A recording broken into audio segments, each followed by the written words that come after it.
മദ്യനയം മാറും മുൻപ് oasis company സ്ഥലം വാങ്ങിയെന്ന് പ്രതിപക്ഷ നേതാവ് വി ഡി സതീശൻ. മദ്യനയം മാറുമെന്ന് എങ്ങനെ അറിഞ്ഞു?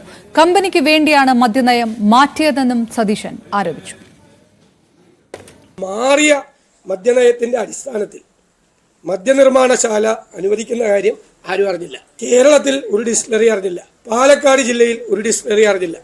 പക്ഷെ മധ്യപ്രദേശിലും പഞ്ചാബിലും പ്രവർത്തിക്കുന്ന ഒയാസിസ് കമ്പനി അറിഞ്ഞു. അതെങ്ങനെ? ഒരു അപേക്ഷ ക്ഷണിച്ചിട്ടില്ല. ആരുടെ? ഇവരുടെ അപേക്ഷ മാത്രം സ്വീകരിച്ചു. നടപടിക്രമങ്ങളുമായി രഹസ്യമായി മുന്നോട്ട് പോയി. ഒരു വകുപ്പും അറിയാതെ. സുതാര്യമാണോ? എങ്ങനെയാണ് ആ കമ്പനി മാത്രം അറിഞ്ഞത്? ആ കമ്പനി മദ്യനയം മാറുന്നതിന് മുമ്പ് ആ കമ്പനി എലപ്പള്ളി പഞ്ചായത്തിൽ സ്ഥലം വാങ്ങിച്ചല്ലോ. എന്തൊരു GST നഷ്ടമാണ്. ഇതെല്ലാം കേരളത്തിൽ വന്നാൽ പിന്നെ കേരളത്തിന് GST കിട്ടും. 4200 കോടി രൂപയുടെ സ്പിരിറ്റ് വരുന്നു, 210 കോടി രൂപയുടെ GST നഷ്ടം. ഒന്ന് മന്ത്രി മനസ്സിലാക്കേണ്ടത്, എക്സ്ട്രാ ന്യൂട്രൽ ആൽക്കഹോളിന് ഇപ്പോൾ GST ഇല്ല. അതായത് ഹ്യൂമൻ കൺസംഷന് വേണ്ടി ലിക്കറാക്കി മാറ്റുന്ന ഈ എക്സ്ട്രാ ന്യൂട്രൽ ആൽക്കഹോൾ സ്പിരിറ്റ് കൊണ്ടുവരുമ്പോൾ അതിന് GST ഇല്ല. ആദ്യം ഒന്ന് മനസ്സിലാക്കിയിട്ട് പറയാറുണ്ടെങ്കിൽ ചോദിച്ചിട്ട്. മന്ത്രിയല്ലേ, ഒരു മന്ത്രിസഭയിലെ മന്ത്രിയല്ലേ, GST ഇല്ലെന്ന്. ബ്രുവറി വിഷയത്തിൽ മന്ത്രി MP രാജേഷിനെ പരിഹസിച്ച KC വേണുഗോപാൽ MP. CPIയെ കാര്യങ്ങൾ പറഞ്ഞ് ബോധ്യപ്പെടുത്തുമെന്നാണ് മന്ത്രി പറയുന്നത്. ലഭിച്ച ഡീലിന്റെ ഷെയർ നൽകുമെന്നാണോ പറയുന്നതെന്നും KC വേണുഗോപാൽ ചോദിച്ചു. ഞാൻ CPIയിൽ നിന്ന് പ്രോആക്റ്റീവായിട്ടുള്ള നടപടിയായിരുന്നു പ്രതീക്ഷിച്ചിരുന്നത്. ഇപ്പം ഇന്നലെ എക്സൈസ് മന്ത്രി പറഞ്ഞു കേട്ടു, അതൊക്കെ ഞങ്ങൾ CPI ആയിട്ടുള്ള കാര്യങ്ങളൊക്കെ ഞങ്ങൾ ചർച്ച ചെയ്ത് 1 മിനിറ്റ് നീട്ടും. അതിൻ്റെ അർത്ഥം നടത്തിയ ഡീല് CPIക്കും കൂടെ ഷെയർ ചെയ്യുന്നതാണ് ഉദ്ദേശിച്ചത്.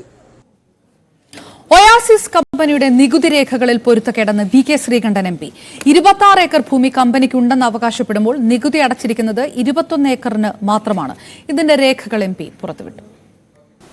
ഈ കമ്പനി വന്ന വഴി നയം മാറ്റത്തിലൂടെ ഉണ്ടായിട്ടുള്ള അപേക്ഷ മറ്റൊരു കമ്പനിക്കാരും അറിയാതെ, മറ്റൊരു അപേക്ഷ സ്വീകരിക്കാതെ, അത് പബ്ലിഷ് ചെയ്യാതെ സ്വകാര്യമായി സ്വീകരിച്ചത് വഴി കോടികളുടെ അഴിമതിയാണ് ഇതിൻ്റെ പിന്നിൽ നടന്നിരിക്കുന്നത്. അതുകൊണ്ട് ഈ വിഷയം CBI അന്വേഷിക്കണം.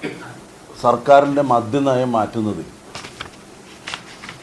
ഒയാസിസ് കമ്പനി മുഖ്യ പങ്ക് വഹിച്ചിട്ടുണ്ട് എന്നാണ് രേഖകൾ പറയുന്നത്.